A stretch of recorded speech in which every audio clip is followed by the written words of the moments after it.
Tonight, countdown to the critical meeting at the White House.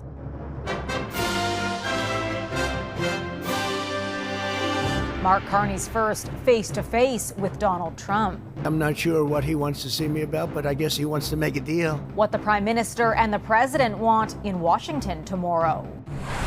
Plus, Trump's new tariff plot twist that could upend an iconic international industry. It's nonsense. I mean, it's hard to understand what he means. Lots of films are produced outside the U.S.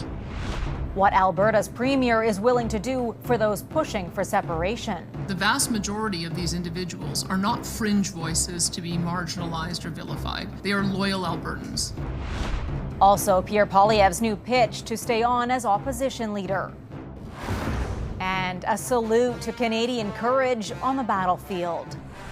I was thrilled by it, just delighted because they were there for Canada. How the Dutch are honoring the sacrifices of soldiers on Liberation Day.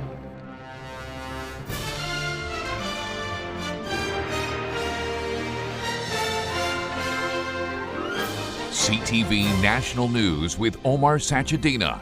Reporting tonight, Heather Butts. Good evening. Prime Minister Mark Carney is in Washington on the eve of a high-stakes meeting with U.S. President Donald Trump. The leaders will sit down amid simmering tensions between our two countries. The ongoing trade war and constant threats of annexation creating a rift between close allies. CTV's senior political correspondent Mike LeCouture is in the U.S. Capitol tonight with more on Ottawa's game plan. In his first big test as Prime Minister, Mark Carney is hoping to get Canada-U.S. relations on more solid footing. Friday, Carney said he expected difficult yet constructive discussions with President Donald Trump at the White House tomorrow. And today, Premier Doug Ford gave him a vote of confidence. Don't get bullied, because we know where he's going, and stand firm. We're their number one customer, and yes, they're our number one customer, but just be strong, and we have your back. At his side will be Foreign Affairs Minister Melanie Joly, Public Safety Minister David McGuinty, and International Trade Minister Dominic LeBlanc. All will also be at the working lunch with President Trump. Now, some believe Canadian officials should leverage our resources as China curbs critical mineral exports to the U.S. We see all the world engaged in all of these things, but Canada in that context looks much more like your ally. And in particular, when China is the focus, we have what the Americans need. And despite all the rhetoric, they know that. The U.S. tariffs on Canada will be part of the discussion tomorrow, but this former diplomat says it's an opportunity to reset the economic and security relationship between the two countries. Whether or not this means reopening the North American Free Trade Agreement, or CUSMA, as we call it, that too might be premature. You don't have the cards right now. With us, you start having cards. Right. Canadian sources tell CTV News the delegation is prepared for any scenario. A reference to how Ukrainian President Volodymyr Zelensky was berated in the Oval Office 2 months ago. All business, no crazy. Don't turn this into some kind of confrontation. Today, a senior government source echoed what Carney said last week, to not expect white smoke after the meeting, referring to the climax of the conclave when a pope is chosen. While they manage expectations, this remains a key moment for Carney just 1 week after being elected Prime Minister. Heather? CTV's Mike LeCouture in Washington.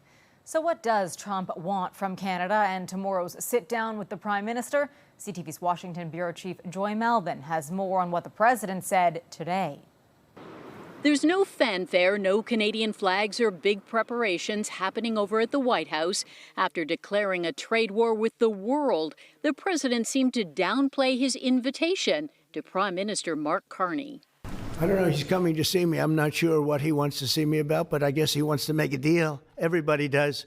They all want to make a deal because we have something that they all want. After slapping eye-popping tariffs on trading partners, Americans are feeling the pinch. Higher prices, supply shortages. McDonald's says tariffs have taken a big bite out of their sales. General Motors warns it will cost them $5 billion next year. So what's the president looking for from Canada? The president needs a win. The economy is contracting. There even the president himself has admitted that there is the possibility of a recession.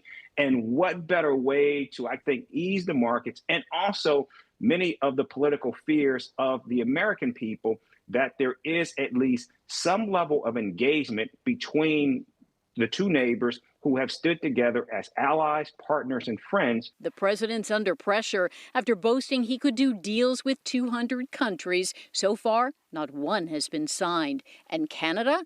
Take a listen to Trump's Commerce Secretary. Why do we make cars in Canada? Why do we do our films in Canada? Come on. So I think the president's going to have, I think it's going to be a fascinating meeting. I'm glad I'm going to be there listening, but it's going to be a fascinating meeting tomorrow. I just don't see how it works out. From Trump's tariffs to constant threats of taking over Canada, Trump insists he'll raise it with the Prime Minister. So will you talk to him about making Canada a 51st state, annexing Canada? I'll always talk about that. But the president is unpredictable, and it's anyone's guess what Donald Trump will show up tomorrow. Heather? Joy Malvin in Washington. Thanks, Joy. CTV's chief anchor and senior editor Omar Sachedina is also in Washington. Omar, what will you be watching for? Heather, as the head of two G7 central banks, Mark Carney is used to critical high-stakes meetings, but tomorrow's with the U.S. president will be among his most significant and consequential. A major wild card is which version of Trump will Carney get? A few days ago, the U.S. president said Carney was a, quote, very fine gentleman, suggesting there was a willingness to work together. But late yesterday, Trump ordered major new tariffs on foreign-made movies that would devastate production in cities such as Toronto and Vancouver. Of course, that surprise factor is part of Trump's strategy. One thing to watch for will be body language. Will it be cordial or will it be confrontational? Will Trump repeat his annexation threat in front of Carney? And if so, how will Carney handle that threat to Canada's sovereignty in real time? The face-to-face is taking place at a time when there's been a perceptible shift in public opinion for Trump, declining support after his first 100 days. And in an interview this evening, Trump's former Vice President Mike Pence, a key member of his inner circle, issued a blistering critique of Trump and his tariff policy, saying it could lead to an inflationary price shock that could hurt American consumers. It's broad-based, indiscriminate, applies tariffs to friend and foe alike, is not a win for the American people. Pence also called Canada an ally whose soldiers have fought and died alongside Americans. The strength of that bond and reminding Americans of the negative consequences of those tariffs has been a key pitch of the Canadian delegation to the administration. Whether they've made any progress, Heather, we will find out tomorrow. Omar Sachedina in Washington. And CTV National News will be live from Washington, D.C. tomorrow at both 5:30 and 11 on CTV. The White House tonight says no final decisions have been made a day after Trump declared a 100% tariff on all movies produced outside the United States, sending shockwaves across Hollywood North. CTV's Raheem Ladani has the reaction. Just like the Incredible Hulk smashing through Knox College in Toronto, Canada has been the stage for blockbuster sensations for decades. But the curtain may be closing on Hollywood North, with U.S. President Donald Trump ordering 100% tariffs on all movies produced outside the United States. It's nonsense. I mean, it's hard to understand what he means. Lots of films are produced outside the U.S., but about 80% of studio movies are produced inside. In a late-night post on Truth Social, Trump described the situation as a national security threat. A recent survey of studio executives revealed the United States outside their top 5 of preferred production locations, while Vancouver, Britain, and Toronto were the top 3. Other nations have been stealing the movie-making capabilities from the United States. I've done some very strong research over the last week, and we're making very few movies now. One potential reason for that is the significant tax incentives offered by international governments, seen as a mutually beneficial partnership. In 2023, there were 400 film and television productions in Ontario.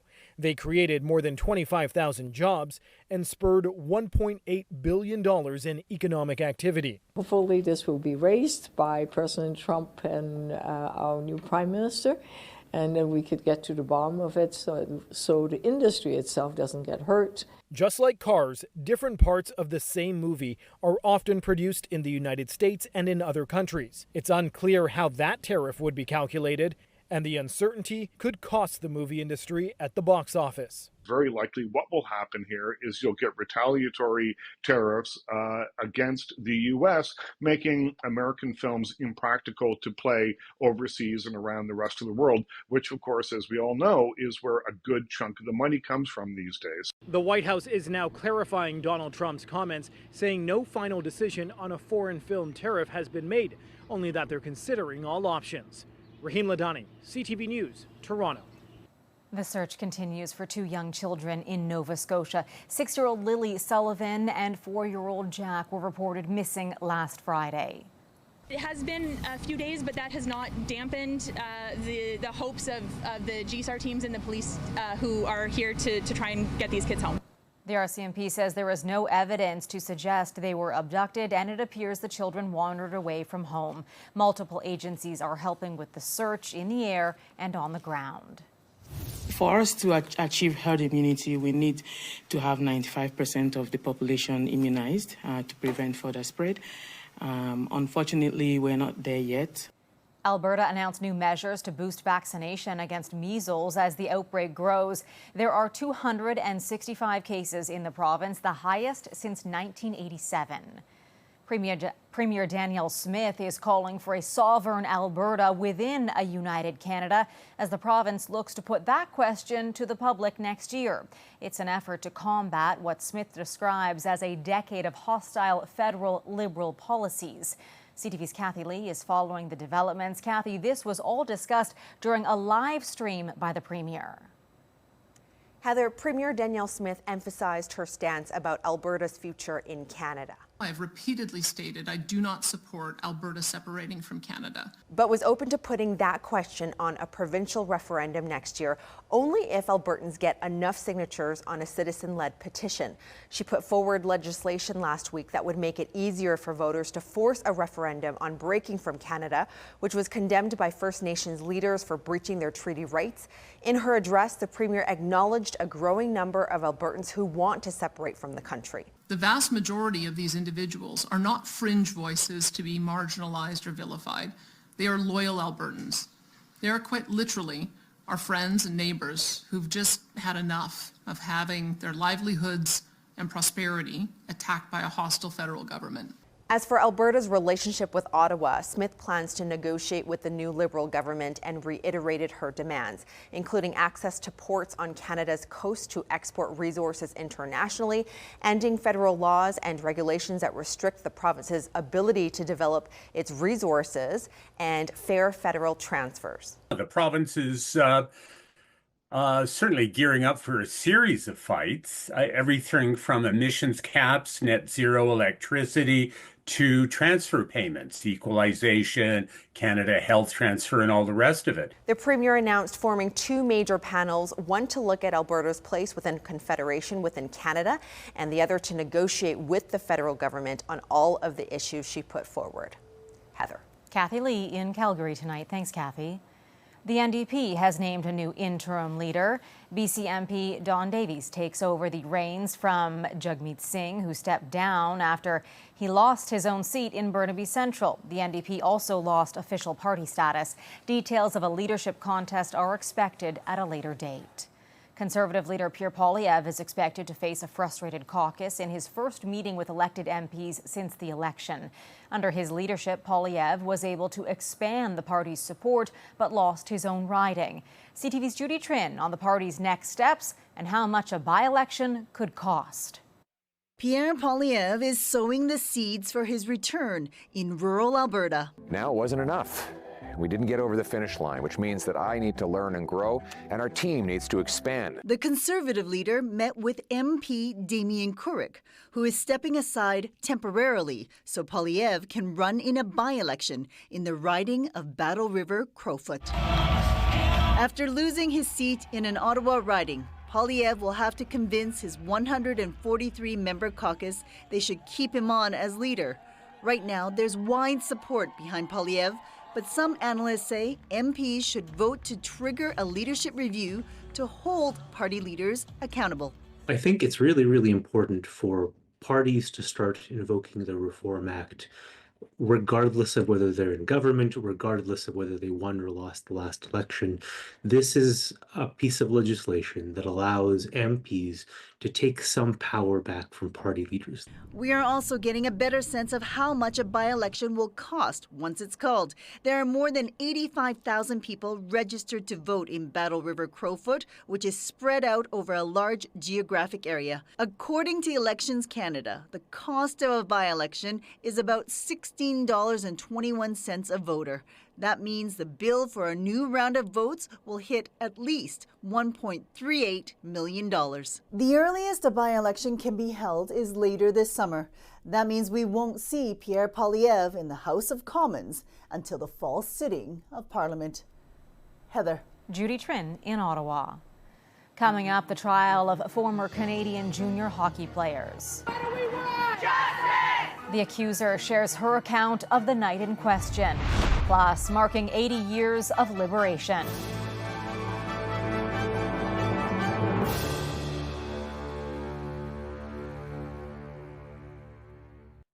New testimony at the sexual assault trial involving 5 former World Junior hockey players. Today, the court heard more from the woman at the center of it all as she recounted the night in question, saying she felt scared and vulnerable. A warning, the details in this story are graphic and may be triggering for some. Here's CTV's John Benavali-Rao. What do we want? Justice! As the accused arrived one by one outside the courthouse, they were met by protesters there in support of the complainant, known only as EM, who inside testified further about what happened after she met several members of the 2018 World Junior Hockey team at a London bar. She says she'd consumed about a dozen drinks that night and went back to this hotel with player Michael McLeod, where they had consensual sex. But she says afterwards he got up and started texting. I just assumed that I'd be staying there for the night, maybe just the two of us, said EM. But she says other men entered the room and says they placed a bed sheet on the floor and told her to lie on it. She says some of them made a sexual comment about golf clubs. It felt really uncomfortable. I was already naked and drunk and feeling really vulnerable. She says 3 men pulled down their pants and obtained oral sex, adding there was shouting and the men encouraged each other. I didn't know these men at all. I didn't know how they'd react if I did try to say no or try to leave. It seemed like the only safe thing to do was just give them what they were wanting. She told the jury a few times she started to get dressed and tried to leave in tears. She testified, that's when a man would approach me and try to convince me this was all fun and that it was fine. She says a player followed her into the bathroom and had sex with her, adding she felt she didn't have control over it. The court was shown a pair of cell phone videos, including one in which EM broadly consents to the activity, but testified she had no memory of the videos and just wanted to get out of there. You can't consent, when you are scared, when you're afraid, maybe when you're intoxicated. And so we have to remember those types of things. These 5 former players from the junior team have all pleaded not guilty to sex assault, while McLeod has also pleaded not guilty to being a party to the offense. The jury was also shown images of a text exchange with EM the next day, in which McLeod asked if police are involved, and later how she could make this go away. Cross-examination began this afternoon and resumes tomorrow. John Benavali-Rao, CTV News, London, Ontario. Still ahead tonight, Israel's plans for expansion in Gaza, coming up next.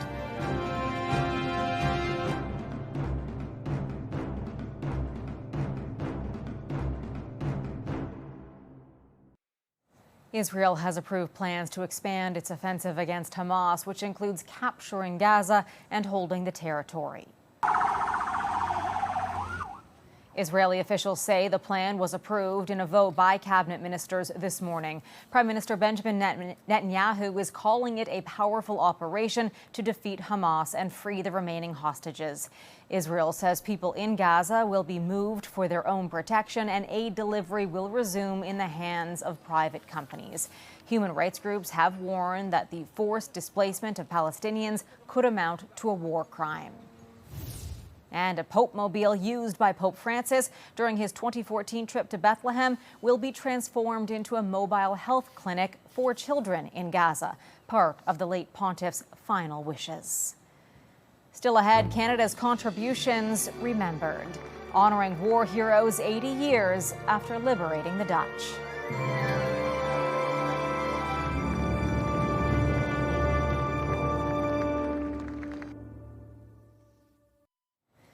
royal family joined veterans and thousands of onlookers for a grand military parade to mark 80 years since the end of fighting in the Second World War. Hundreds of members of Britain's armed forces marched through London to commemorate VE Day. The Royal Air Force's Red Arrows closed the ceremony, flying over Buckingham Palace. In the Netherlands, closure for a group of Canadian veterans visiting the battlefield 80 years since liberating the Dutch, helping to bring an end to the Second World War, one of Canada's defining moments.